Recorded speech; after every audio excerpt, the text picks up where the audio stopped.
Ya, baik Pemirsa, terima kasih Anda masih bersama kami. Saya berikan kesempatan untuk Prof. Umam Hamid. Prof. Umam, Anda adalah guru besar sosiologi di Universitas Syah Kuala Aceh. Pertama-tama saya ingin tanyakan bagaimana suasana kebatinan rakyat Aceh melihat situasi dan perkembangan terakhir atas konflik 4 pulau ini, Prof. Umam.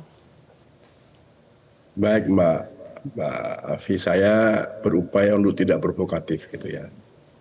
Pertama, 4 pulau ini kecil secara geografis, tapi besar secara simbol.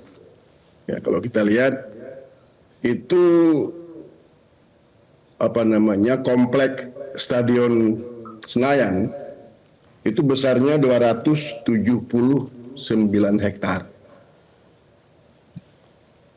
Pulau Panjang itu luasnya 47,8 hektar. Kemudian Pulau Mangkir besar, Pulau Mangkir kecil, Pulau Lipan itu kurang dari 10 hektar.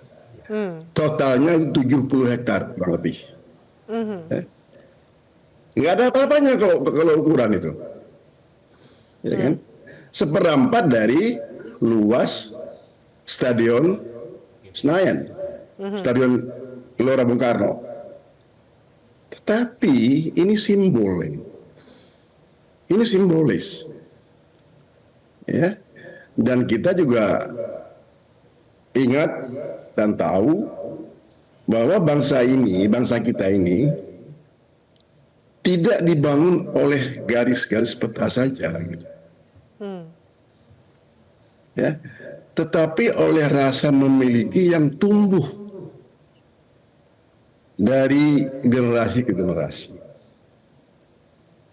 Pulau-pulau tadi itu Pulau Panjang, Pulau Lipan, Mangkir Ketek, Mangkir Besar, itu kecil dalam ukuran, tetapi sangat besar dalam makna. Karena dari situ Aceh merajut relasi, merajut ingatan dengan laut, dengan sejarah, dan dengan Indonesia itu sendiri.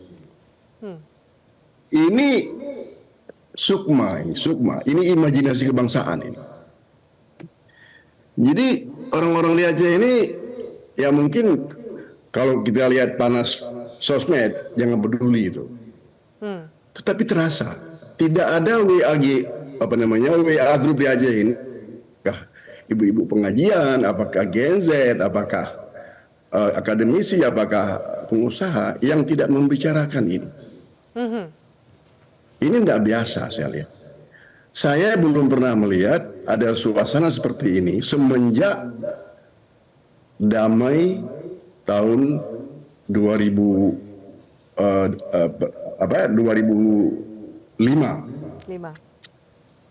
Pada MOU Helsinki. Jadi saya lihat agak sedikit terasa tidak enak begitu. Orang-orang ada yang bicara banyak, ada yang diam. Ini menandakan bahwa apa yang dibicarakan oleh Pak JK dan Pak SBY ketika media bertanya kepada mereka berdua, Pak SBY tidak mau ngomong banyak, dia mengatakan hati-hati. Ya, kalau Pak JK, kalau kita dengar dia ngomong udah selesai gitu. Tapi saya nggak mau mendahului Presiden. Saya cukup mengerti Pak Prabowo juga mempunyai kedekatan emosional dengan Provinsi Aceh. Iya. Oleh karena itu, menurut saya hanya satu ingin saya sampaikan, bahwa usia perdamaian kita di Aceh ini baru hampir 20 tahun. Belum sampai. Dan ini perlu kita jaga. Karena Pak SBY, Pak JK adalah arsitek perdamaian yang tidak hanya pada tahun itu. Mereka adalah menteri yang sangat aktif tentang masalah Aceh pada tahun Bu Megawati. Ya. Kemudian ketika mereka berkuasa, ketika mereka memerintah, mereka lah yang mengakhiri konflik yang ada di Aceh. Ya. Jadi oleh karena itu agak lain kalau persoalan rupa bumi, persoalan peta segala macam, tolong hati-hati ini. Sangat hati-hati. Karena apa? Yang saya tahu, seluruh masyarakat pesisir, dari Sibolga, Tapanuli Tengah, sampai ke Singkil, itu mengakui bahwa pulau itu adalah milik Aceh. Ya. Bukan hari ini, generasi tua. Saya punya mahasiswa dari Tapanuli Tengah, punya teman dosen yang dari Tapanuli Tengah. Itu nenek mereka, ayah mereka mengatakan jangan ribut lagi, sudahlah itu. Jadi menurut saya sekarang, kalaulah kejadiannya dengan dua skenario, kalau keempat pulau itu tetap di Aceh, penduduk Tapanuli Tengah tidak kehilangan secara sosiologis. Ya. Ya. Tetapi kalau pulau itu tidak lagi di Aceh, Singkil dan Aceh akan kehilangan untuk pulau itu. Apa Itu dampak yang lebih saya luasnya di skenario kedua? Ya, kita nggak tahu, tetapi yang pasti Aceh akan merasa kehilangan. Karena dalam imajinasi mereka, dalam kehidupan sehari-hari, itu memang pulau miliknya Aceh gitu. Ya itu diakui. Nelayan Sibolga kalau ke situ mengakui itu. Nelayan Tapanuli Tengah juga seperti itu. Ya, baik. Baik, Prof. Umam, kami sudah tangkap. Maksudnya saya minta tanggapan dari Mas Bima. Tadi Prof. Umam juga menjelaskan kurang lebih situasi di Aceh, semua membicarakan. Mungkin ada rasa khawatir juga. Tanggapan Anda lebih jauh, menjawab perasaan terutama masyarakat Aceh atas situasi ini dan menanti apa keputusan dari Presiden Prabowo. Kami tentu memahami suasana kebatinan baik di Sumatera Utara maupun di Aceh begitu. Jadi kami berupaya untuk mendudukan persoalan ini pada jalurnya secara proporsional karena tarikan-tarikan spekulasi itu cenderung akan membuat situasi tidak kondusif.